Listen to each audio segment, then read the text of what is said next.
मरकुस 16 उसका 16 कहता है, जो विश्वास करे और बपतिस्मा ले उसी का उद्धार होगा। The process is belief, faith and then a new life. वचन ये नहीं कहता है कि पहले बपतिस्मा ले और फिर विश्वास करे। First comes belief, faith and then a new life. Hello, this is Alok and welcome to my channel Holy rhythm.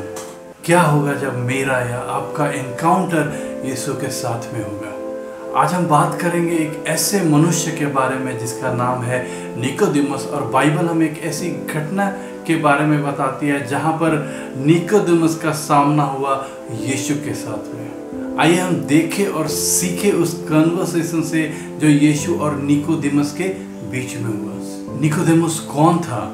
अगर हम वचन देखें यूहन्ना की किताब अध्याय 3, तो उसमें हम पाते हैं निकोदेमुस जो था वो एक फरीसी था, वो यहूदियों का सरदार था। और जब हम आगे देखते हैं तो he became a secret disciple of Jesus. जैसे ही हम फरीसी शब्द को सुनते हैं हमारे मन में बहुत अजीब थॉट्स आने लगते हैं, may be negative thoughts, but हम उन बातों पर ध्यान नहीं देंगे। आज हम उन चीज़ों को एक पॉजिटिव एंगल से देखते हैं। फरीसी जो होते हैं वो लोग बहुत ज़ीलस और बहुत उत्साहित होते हैं, बहुत ही डेडिकेटेड लोग होते हैं, बहुत ही डिसिप्लिन्ड और स्क्रिप्चर्स व्यवस्था के मामले में बहुत ही विद्वान और जानकार लोग होते हैं। और वो एक चुना हुआ समाज है और जिसका सिर्फ और सिर्फ एक ही उद्देश्य है, एक ही गोल है, वो है परमेश्वर। और निकोदेमुस जो है वो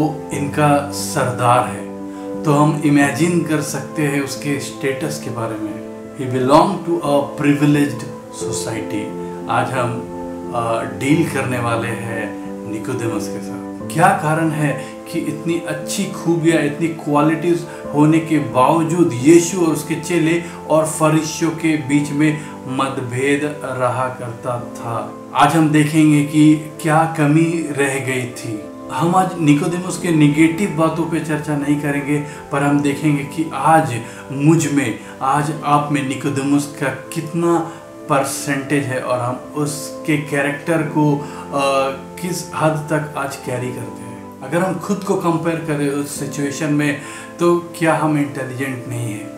क्या हम बुद्धिमान नहीं हैं? क्या हम परमेश्वर को फॉलो नहीं करते हैं? क्या हम परमेश्वर को नहीं जानते हैं? शायद हमें भी वो सारी खूबियाँ हैं जो निकोदेमुस में थी। Let's back to chapter 3 verse 2, अध्याय 3 वचन 2 को हम पढ़ेंगे। उसने रात को यीशु के पास आकर उससे कहा, हे रब्बी, हम जानते हैं कि तू परमेश्वर की ओर से गुरु होकर आया है, क्योंकि कोई इन चिन्हों को जो तू दिखाता है, यदि परमेश्वर उसके साथ ना हो तो नहीं दिखा सकता। यहाँ पर हम देखते हैं निकोदेमुस जो है वो यीशु से पूछ नहीं रहा है कि क्या तू रब्बी है, पर वो उसे बता रहा है कि तू रब्बी है और परमेश्वर की ओर से होकर के आया है। और यीशु ने उसको उत्तर दिया, मैं तुझसे सच सच कहता हूँ, यदि कोई नए सिरे से ना जन्मे तो परमेश्वर का राज्य नहीं देख सकता।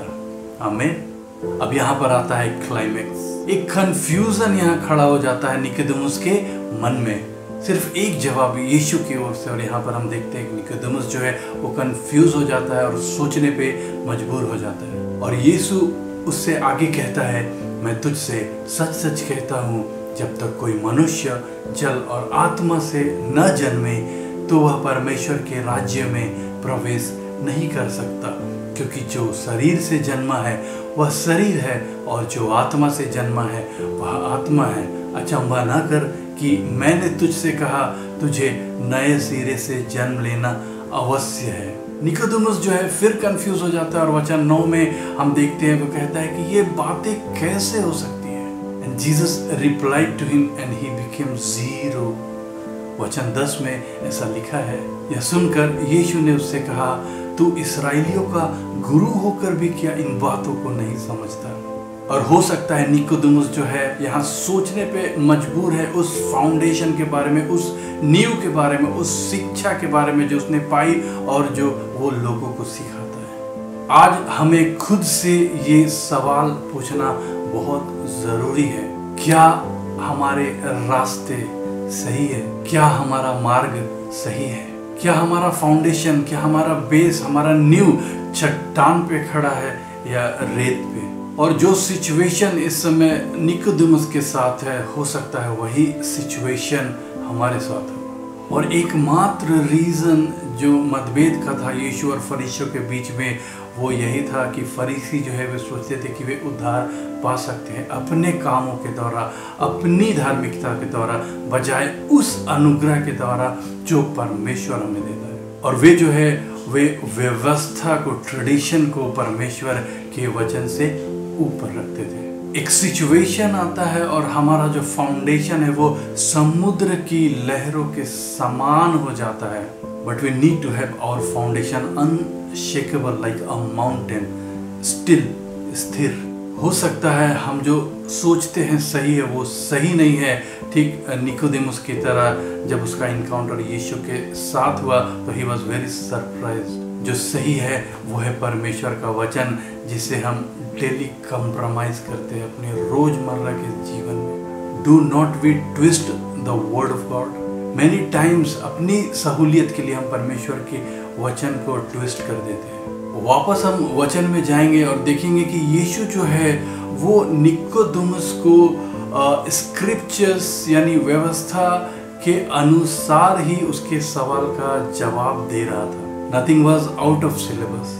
यीशु जो है यूहन्ना अध्याय 3 वचन 5 से 10 में बात करते हैं परमेश्वर के राज्य के बारे में, किंगडम ऑफ गॉड, एक नए जन्म के बारे में। क्या होता है अ बॉर्न अगेन क्रिश्चियन, क्या होता है आत्मा से जन्म लेना। अगर हम वचन पढ़े यहेजकेल अध्याय 36 उसके 24वें पद से लेकर के 27वें पद तक, तो वहाँ ऐसा लिखा है, मैं तुमको जातियों में से ले लूँगा और देशों में से इकट्ठा करूँगा और तुमको तुम्हारे निज देश में पहुँचा दूँगा।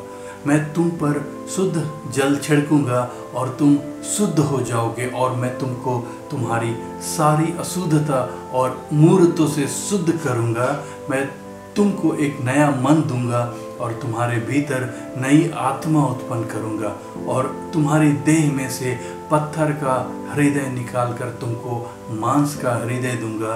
मैं अपना आत्मा तुम्हारे भीतर देकर ऐसा करूंगा कि तुम मेरी विधियों पर चलोगे और मेरे नियमों को मानकर उनके अनुसार करोगे। आमीन। यहाँ पर हम देखते हैं वचन बताती है एक राज्य के बारे में, परमेश्वर के राज्य के बारे में, और परमेश्वर किस रीति से ये कार्य करने वाला है। यूहन्ना अध्याय 3 वचन 3 में भी हम पाते हैं यीशु जो है वो बात करते हैं एक नए जन्म के बारे में। Very clearly word says it is must to born again.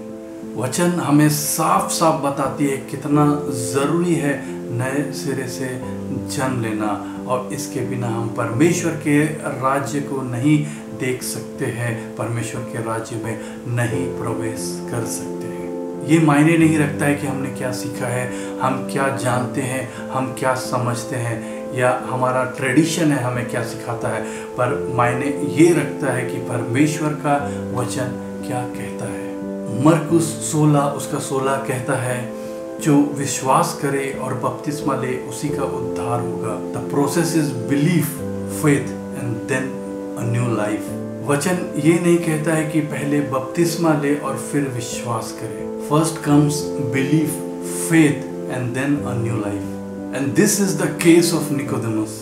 और जो ट्रूथ था और जो सच्चाई थी वो बहुत ही अलग था निकोदेमुस के फिलॉसफी से, उसके अंडरस्टैंडिंग से, उसकी शिक्षा से, उसके ज्ञान से। और यीशु इस कन्वर्सेशन को ख़त्म करते हैं वचन 16 के द्वारा, जो कि लिखा है कि परमेश्वर ने जगत से ऐसा प्रेम किया कि उसने अपने इकलौते पुत्र को दे दिया, ताकि जो कोई उस पर विश्वास करे वह नाश ना हो परंतु अनंत जीवन पाए।